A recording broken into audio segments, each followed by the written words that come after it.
Hello, Spookyfam. Welcome back to Chamber of Horrors. I'm Mercy Desdemona, and we also have Trick or Trivia with Reverie in this episode. Congratulations to Reese Potato for winning our live Trick or Trivia. Your shirt and your sticker should arrive to you soon. Once I get the shipping information, I will pass it on to you. And yeah, let's get into it. If you are a weird kid grown into a weird adult and you like true crime, oddities, and horror, please consider becoming a member of the Spooky Fam by hitting the subscribe button and enjoy the conversation down below. I am going over Exorcist 3 today, which is a good film, but first, a little shout out to our storefront. And don't forget that our calendars at Spooky Babe Collaborative are still for sale. The physical copy will only be available until April, and then the digital only copy will be available. So, got my notes, got my shit. Let's get to it. So, The Exorcist 3 takes place 15 years after the original Exorcist film, and it completely ignores what went on in The Exorcist 2 The Heretic. So don't even think about bringing up stuff that happened then, because even they didn't like that film. Now, this one is more of a psychological thriller, which I think they did a really good job, not only with the actor and actress choice, but the way it was filmed. And the fact that it didn't rely on normal scares was fantastic. The people were believable, and that's what you want for something that's a psychological horror. A lot of times, modern movies miss the mark with this. This film is also from 1990, so if you want to check it out, I suggest that you do. Okay, so we are going to be following Lieutenant Kinderman in this, and he is going through and trying to figure out what is the cause of all these demonic murders that are happening, because the same MO of a deceased serial killer by the name of the Gemini Killer, yes, it's a nod to the Zodiac Killer, um, keeps happening, and the killer is supposedly dead. So he's trying to figure out what is going on. Now, what's eerie about this is like the effects are so subtle, but the creep factor is to the max, and that is something else that is overlooked in modern horror films.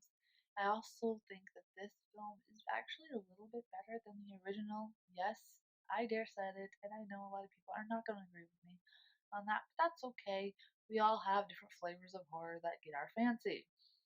So, he finds out that his friend Karis is in this mental institution, and he gets possessed by both the Master and the Gemini Killer.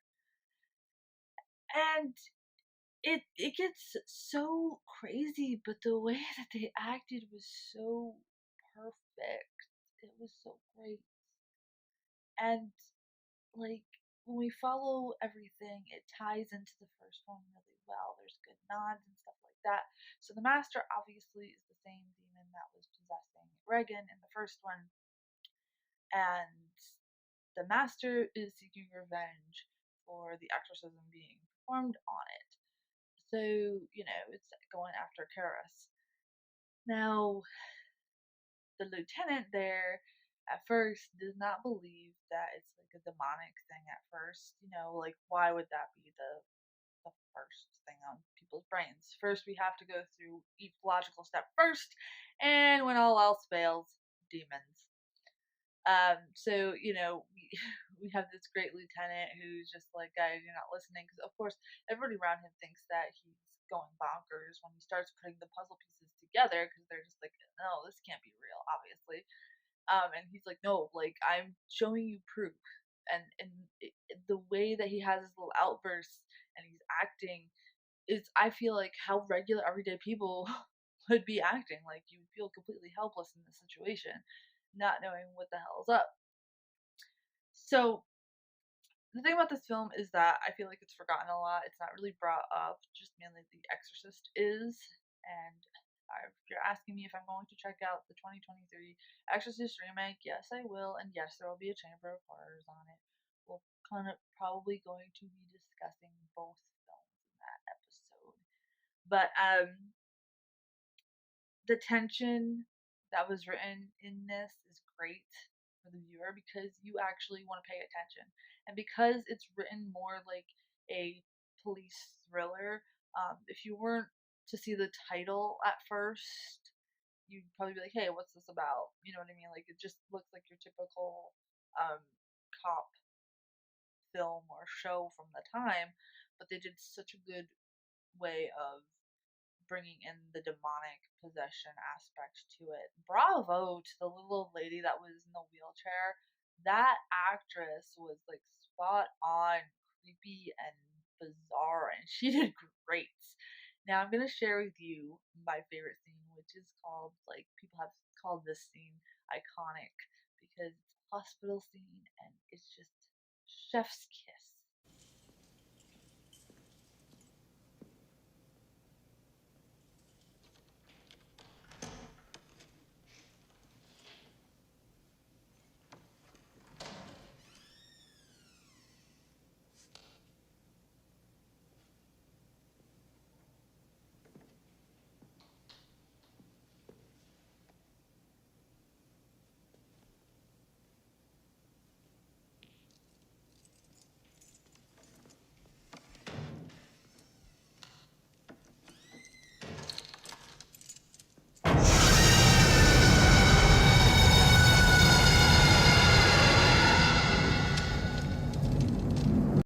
Absolutely one of the best scenes in any film that I have seen. That is the creep factor that I always love and enjoy. Have you seen The Exorcist 3? If you have, let me know in the comments down below.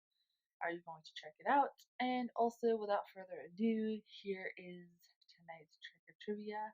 I promise next week we will have a more in-depth Chamber of Horrors, but with it being so cold right now, I need to hurry up and film and get warm. So stay warm if you are in any of the cold areas, and let's give it to Reverie.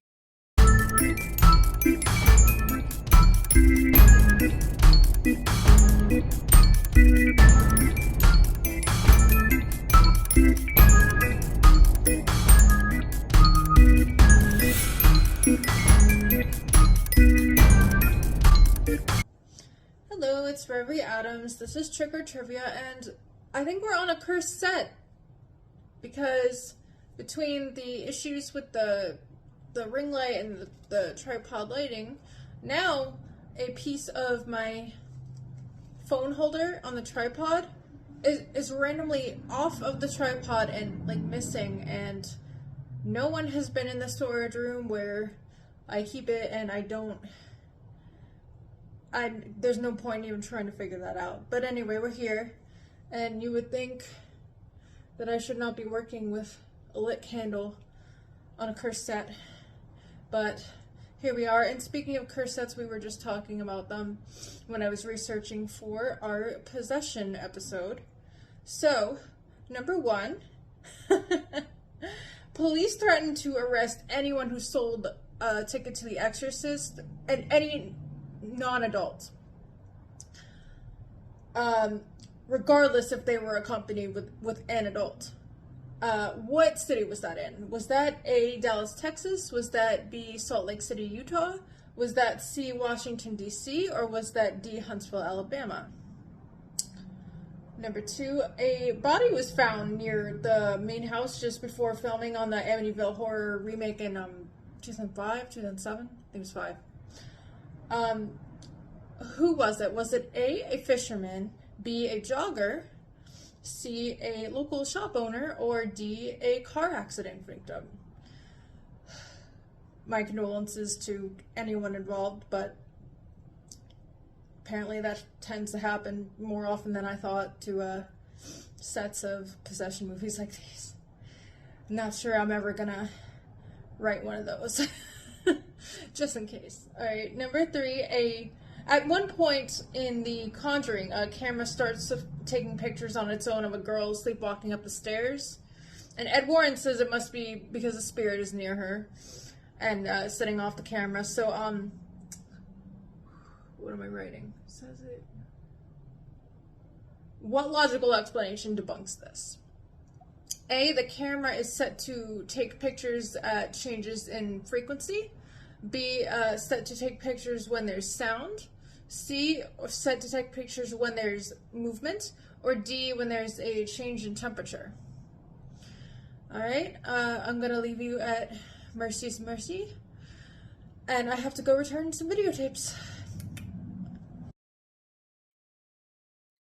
I hope you enjoyed this week's Trick or Trivia. Don't forget to play along in the comments down below. You could win a sticker and some merch and some really unique designs by us and some things made in house. I have stuff to make shirts in house, so I can make them. Yeah. Stay spooky, stay weird. I'm gonna get warm. See you next week, and don't forget to check us out on Anchor FM for the Spookyfam Broadcasting Co. Radio Horror Show. See you then. Bye.